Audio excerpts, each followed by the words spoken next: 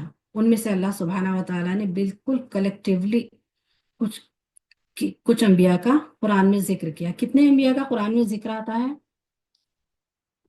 If anyone know, please type in the chat box. کتنے انبیاء کا ذکر ہے قرآن میں؟ جی، جزاک اللہ خیر، 25 انبیاء۔ 25 انبیاءوں کے نام لیے، پوروں کے نام کیوں نہیں لیے؟ اس لیے کہ اللہ سبحانہ و تعالیٰ کو ضرورت نہیں تھی پوروں کے نام لینے کی۔ جن واقعات کو، جن نبیوں کو اللہ سبحانہ و تعالیٰ نے سلیکٹ کیا، پتہ چلتا ہے قیامت تک وہی حالات دنیا پہ آئیں گے جو آج کل بہت کامن ہو چکے ہیں، جیسا کہ لوط علیہ السلام کی قوم کا گناہ، ہوموسیکشوالٹی اور زنا زنا میں مبتلا تھے، اور آج بھی یہ کنٹینیو ہے، یہ سب بہت عام ہو چکا ہے۔ جیسے شعیب علیہ السلام کی قوم کا گناہ، ناپ تول میں کمی، آج بھی ایسا ہی ہوتا ہے۔ ناپ تول میں کمی یعنی صرف ناپ تول میں کمی نہیں کرنا، یعنی ہر بزنس میں خراب چیز کو اچھا بتا کر بیچنا، یہ ساری چیزیں بھی ان میں آتی ہیں۔ جیسے نوح علیہ السلام کی قوم کا سب سے پہلے شرک کرنے والی قوم تھی، آج بھی شرک ہے۔ ان پر کیسے عذاب آئے، ہمیں ان سے نصیحت لینی ہے۔ ان 25 انبیاؤں کے ساتھ کچھ مرد اور خواتین اور بچے، ان کے واقعات قرآن نے بیان کیے تاکہ ہم قیامت تک کے اسی سے ہدایت اور نصیحت پا سکیں۔ اگر ہم قرآن کو سمجھیں گے تو ہم اگر سمجھتے ہوئے پڑھیں گے تو ہمیں اللہ سبحانہ و تعالیٰ کے صفات، اللہ سبحانہ و تعالیٰ کے صفات، اسم اعظم کو بھی ہمیں سمجھنا ہوگا۔ اللہ سورہ بقرہ آیت نمبر 163 میں اللہ سبحانہ و تعالیٰ کے بہت بہترین اسم اعظم ہیں۔ قرآن میں تو ویسے بہت ہیں، لیکن الرحمن الرحیم، بہت رحم کرنے والا، بڑا مہربان ہے۔ اللہ سبحانہ و تعالیٰ بہت مہربان ہے، اور رحمان، بہت بہترین صفات ہے اللہ سبحانہ و تعالیٰ کی۔ حدیث کا مفہوم ہے، اسماء بنت یزید رضی اللہ تعالیٰ عنہا فرماتی ہیں، آپ صلی اللہ علیہ وسلم نے فرمایا اسم اعظم ان دو آیات میں ہے۔ پھر آپ صلی اللہ علیہ وسلم نے سورہ بقرہ آیت نمبر 163 پڑھی، پھر سورہ آل عمران کی آیت نمبر 2، اللہ لا الہ الا هو الحی القیوم، اللہ وہ ہے جس کے سوا کوئی معبود نہیں، وہ زندہ ہے اور سب کا نگہبان ہے۔ اور ایک روایت میں آتا ہے اسم اعظم جس دعا میں لگا دیے جائیں اللہ سبحانہ و تعالیٰ وہ دعا رد نہیں کرتے۔ سبحان اللہ، اگر ہم حی القیوم اور رحمان الرحیم بھی اگر ہم اپنی دعا کے ساتھ جوڑ لیں تو انشاءاللہ تعالیٰ ہماری دعائیں رد نہیں ہوگی، مگر اس کے لیے ہمیں قرآن کی تعلیم، قرآن کو سمجھنا بہت ضروری ہے، کیونکہ قرآن کی تعلیم بہت ضروری ہے، سب سے بڑی نعمت ہے ہمارے لیے، بگیسٹ بلیسنگ آف اللہ سبحانہ و تعالیٰ۔ سورہ رحمان آیت 2 میں اللہ سبحانہ و تعالیٰ فرماتے ہیں، اس نے تعلیم دی قرآن کی، سب سے پہلی تعلیم اور بڑی نعمت ہمارے لیے قرآن ہے۔ اس سے بڑھ کے ہمارے لیے کیا ہو سکتا ہے؟ قرآن کو پڑھنا، سمجھنا اور عمل کرنے کی تعلیم۔ اگر قرآن نہیں ہوتا تو ہم زندگی میں بھٹکتے ہوتے۔ قرآن کی تعلیم کا سلسلہ 14 to 1500 ایئرز سے چلتا آ رہا ہے۔ یہ بہت بڑا فضل ہے اللہ سبحانہ و تعالیٰ کا۔ قرآن کی تعلیم دی، زندگی گزارنے کے سارے انسٹرکشنز بھی ہے قرآن میں، جنت کیسے حاصل کر سکتے ہیں۔ سبحان اللہ، ہم اگر قرآن پہ غور و فکر کریں گے، سمجھیں گے، تب بھی ہم سب چیزوں پہ صحیح سے عمل کر پائیں گے انشاءاللہ۔ جیسے کہ توحید کی میں نے بات کی تھی، سورہ اخلاص آیت 1 ہمیں بتاتی ہے، کہہ دو اللہ ایک ہے، آخری آیت، اس کا کوئی شریک نہیں۔ اس سورے کا نام ہی اس کی فضیلت بتاتے ہیں۔ اخلاص، اخلاص یعنی خالص، پیور، بنا ملاوٹ کے، ہر چیز سے پاک۔ یہ سورہ ہمیں رحمان کی صفات بیان کرتا ہے۔ سبحان اللہ، اللہ سبحانہ تعالیٰ نے قرآن میں صرف توحید کے بارے میں نہیں بتایا، توحید کو قبول کرنے کے فائدے بھی ہمیں بتائے ہیں۔ اگر کوئی شخص لا الہ الا اللہ کہے اور اپنے ایمان میں شرک کی ملاوٹ نہ کرے تو اللہ سبحانہ و تعالیٰ اس کے اوپر